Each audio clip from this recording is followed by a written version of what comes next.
दशलक्षण पर्व के दौरान जिनालियों में धर्म प्रभावना की जा रही है।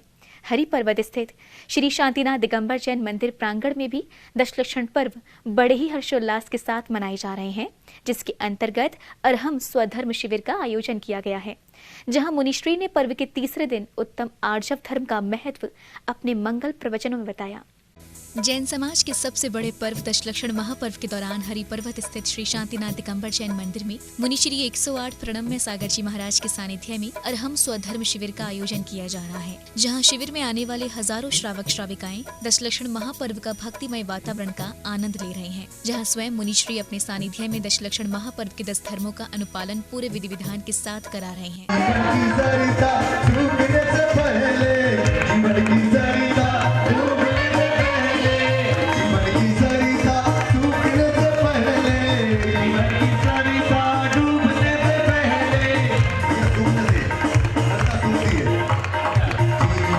दिगंबर जैन समाज में आत्मशुद्धि के पर्व दशलक्षण महापर्व बड़े ही हर्षोल्लास के साथ मनाए जा रहे हैं। दशलक्षण महापर्व का तीसरा दिन उत्तम आर्जव धर्म को समर्पित है। मुनिश्री ने उत्तम आर्जव धर्म का अर्थ समझाते हुए बताया कि उत्तम आर्जव धर्म का अर्थ भाव की शुद्धता है, जो सोचना सो कहना, जो कहना वही करना, छल कपट का त्याग करना, कथनी और करनी में अंतर नहीं करना है।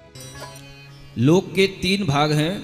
एक सबसे नीचे का भाग जिसे हम अधोलोक कहते हैं, मध्य का भाग मध्यलोक कहते हैं, और सबसे ऊपर का जो भाग है उसे हम ऊर्ध्वलोक कहते हैं। ऊर्ध्वलोक की चर्चा 4थे अध्याय में होगी। आज हम यहाँ पर अधोलोक से प्रारंभ करते हैं, और अधोलोक में मुख्यतया नारकी जीव होते हैं। सबसे पहले उन्हीं के बारे में बताया जाना है कि कितने पृथ्वियाँ हैं, कितने नरक हैं, उनके क्या नाम हैं, और वो नारकी आदि जीव कहाँ रहते हैं, उसका आपके लिए यहाँ पर एक भौगोलिक विज्ञान दिया जा रहा है। रत्न शर्करा, बालुका, पंक, धूम, तमो, महातम प्रभा, प्रभा भूमयो, घनाम्बुवाताकाश, प्रतिष्ठा, सप्ताधोदः, ये 7 पृथ्वियाँ होती हैं, जिसे पहली पृथ्वी रत्न प्रभा कहा जाता है। हर पृथ्वी के नाम के साथ में प्रभा शब्द जोड़ लेना। क्या जोड़ना? प्रभा। प्रभा का मतलब होता है उसी जैसी आभा वाला। प्रभा माने आभा, तो रत्नों की जिसमें आभा है उसे रत्न प्रभा कहा गया है। शर्करा की जिसकी आभा है उसे शर्करा प्रभा कहा गया है। बालुका माने जो बालू होती है उसकी जैसी प्रभा है उसे बालुका प्रभा कहा गया। मुनिश्री बताते हैं कि दशलक्षण महापर्व 10 धर्मों के माध्यम से क्रोध, मान, माया, लोभ आदि विकारों से बचकर संयम पूर्वक धर्म की आराधना करने का अवसर देता है। ये पर्व हमारे जीवन के परिवर्तन में कारण बन सकता है। ये हमारी आत्मा की कालिमा को धोने का काम करता है। मुनिश्री बताते हैं कि विकृति का विनाश और विशुद्धि का विकास ही इस दशलक्षण पर्व का ध्येय है। 10 दिन चलने वाले इस पर्व में प्रतिदिन धर्म के एक अंग को जीवन में उतारने का प्रयास किया जाता है। महावीर दिगंबर जैन कॉलेज में पूज्य गुरुदेव ब्रह्म सागर जी महाराज के मुखार बिंदु से दशलक्षण धर्म के अंतर्गत आर्जव धर्म का वाचन किया गया। साथ ही तत्वात् सूत्र का पूजन में अर्थ के यहाँ समझाया गया। इस तरह से ये 10 दिन तक जो है यहाँ पर जो है 10 दिवसीय आध्यात्मिक शिविर का आयोजन किया जा रहा है, जिसमें देश के विभिन्न प्रांतों से करीब 500 भक्तगण यहाँ पधारे हैं। साथ ही आगरा दिगंबर जैन समाज के 1500 से अधिक श्रद्धालु नित्य प्रति यहाँ भक्ति भावना के साथ शिविर का अरहम योग शिविर का आनंद ले रहे हैं। कथा स्थल पर जहां भक्तिमय वातावरण में भक्त दशलक्षण महापर्व का आनंद ले रहे हैं, तो वहीं मुनिश्री सम्यक चारित्र, सम्यक ज्ञान, सम्यक दर्शन के माध्यम से भक्तों को भगवान से जोड़ने का प्रयास कर रहे हैं। गोटे गांव से आए, जिला नरसिंहपुर, मध्य प्रदेश से।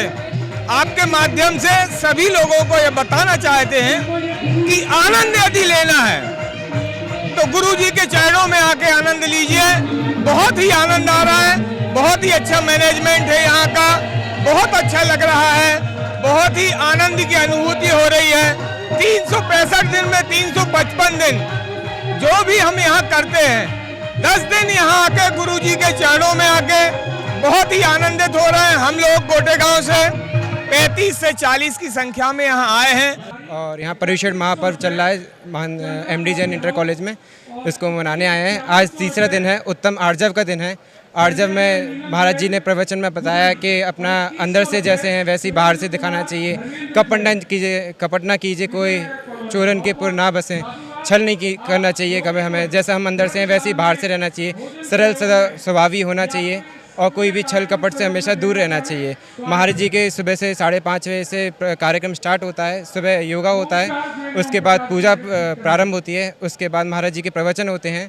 प्रवचन में महाराज जी रोज एक कथा सुनाते हैं और तत्तासूत्र का विधान भी करा रहे हैं। रविवार को कथा स्थल से मुनिश्री 108 प्रणम्य सागर जी महाराज ने जैन धर्म के भूगोल को समझाने का प्रयास किया। इस दौरान मुनिश्री ने 7 पृथ्वी और उस पर रखने वाले 84 लाख योनियों के जीवों के बारे में बताया। आज तीसरा दिन है ना जी, मैं 3 दिन से लगातार यहाँ कैंप में आ रहा हूँ, भाग ले रहा हूँ। मुझे बड़ा ही अच्छा लग रहा है और आगे 19 तारीख तक यहाँ पर रहेंगे हम लोग। रोज़ नई नई बातें सीखने को मिल रही हैं, योगा मिल रहा है सुबह सीखने को और महाराज श्री से कथाएं सुनने को मिल रही हैं। नई नई जो है कुछ हमारे जीवन में प्रयोग होते हैं, उन प्रयोगों के बारे में बताया जाता है। और आज जो बताया गया कि किसी भी लोग जन से, किसी बाहरी व्यक्ति से, अपने व्यक्ति से कपट नहीं करना चाहिए, छल नहीं करना चाहिए, किसी प्रकार का किसी को दुख नहीं देना चाहिए। ये हमने आज के लिए सीखा। आज हमारे यहाँ दशलक्षण महापर्व का 33 दिवस है, जिसमें उत्तम आर्जव धर्म की आज पूजा की गई। आर्जव धर्म में गुरुदेव ने हमको यही बताया कि हमको किसी के साथ छल कपट नहीं करना चाहिए और छल कपट के साथ अपने को ऊपर नहीं उठाना चाहिए और किसी का भी ऐसा नहीं करना चाहिए छल से हम किसी को नीचा दिखाएं। इस तरीके का गुरुदेव ने आज हमको प्रवचन दिया। बता दें कि हरि पर्वत स्थित श्री शांतिनाथ दिगंबर जैन मंदिर प्रांगण में चल रहे अरहम स्वधर्म शिविर के दौरान हजारों भक्त शिविर में रहकर शिविर के दौरान आयोजित किए जा रहे कार्यक्रमों का आनंद ले रहे हैं। प्रातः काल में योग की कक्षा और शाम के समय में शंका समाधान का शिविर भी आयोजित किया जा रहा है। जिनवाड़ी चैनल के लिए MD जैन, आगरा, उत्तर प्रदेश से ब्यूरो रिपोर्ट।